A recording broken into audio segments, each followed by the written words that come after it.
കോൺഗ്രസ്സുകാർ വയനാട് ഫണ്ട് മുക്കി എന്ന് പറയുന്നത് എന്തുകൊണ്ടാണ്? നേതാക്കന്മാരുടെ വാക്കുകളിൽ തന്നെ വലിയ പൊരുത്തക്കേടുള്ളതുകൊണ്ട് തന്നെയാണ് ഫണ്ട് മുക്കി എന്ന് വളരെ കൃത്യമായി പറയാൻ പറ്റുന്നത്. അല്ലെങ്കിൽ ഫണ്ടുമായി ബന്ധപ്പെട്ട് ഏക അഭിപ്രായമില്ലാതെ പലരും പലത് പറഞ്ഞാലോ ചിലർക്ക് ഉത്തരം മുട്ടിയാലോ എന്താണ് നമ്മൾ മനസ്സിലാക്കേണ്ടത്? സർക്കാരിൻ്റെ ദുരിതാശ്വാസ നിധിയിലേക്ക് വന്ന ഫണ്ടിനെ കുറിച്ച് ഇവരെല്ലാവരും ഒരുമിച്ച് പറയുന്നുണ്ട് 742 കോടി രൂപ ഗവൺമെൻറ്റിൻ്റെ ഫണ്ടിലേക്ക് വന്നു എന്നുള്ള കാര്യം. സ്വാഭാവികമായിട്ട് എങ്ങനെയാണ് പ്രതിപക്ഷത്തിനത് അറിയാൻ കഴിഞ്ഞത്? അത് അത്രമാത്രം ട്രാൻസ്പാരൻ്റ് ആണ്. ഏതൊരു വ്യക്തിക്കും അതിനകത്ത് CMDRFൻ്റെ ലിങ്ക് വഴി കയറി നോക്കിയാൽ എത്ര രൂപ വന്നിട്ടുണ്ട്, ആരൊക്കെ അയച്ചിട്ടുണ്ട്, എത്ര രൂപ ചിലവാക്കിയിട്ടുണ്ട് എന്ന് ഇപ്പോഴും വ്യക്തമാണ്.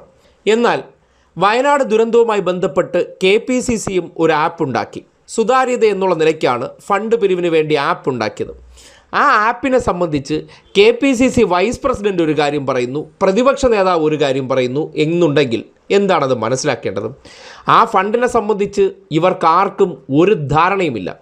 അവരവർ നേർക്ക് വരുന്ന ചോദ്യങ്ങൾക്ക് അവരവർ രക്ഷപ്പെടാൻ വേണ്ടിയോ അല്ലെങ്കിൽ ആ ചോദ്യത്തിൽ നിന്ന് ഒളിച്ചോടാൻ വേണ്ടിയോ ചില മറുപടികൾ പറയുന്നു എന്നതിനപ്പുറം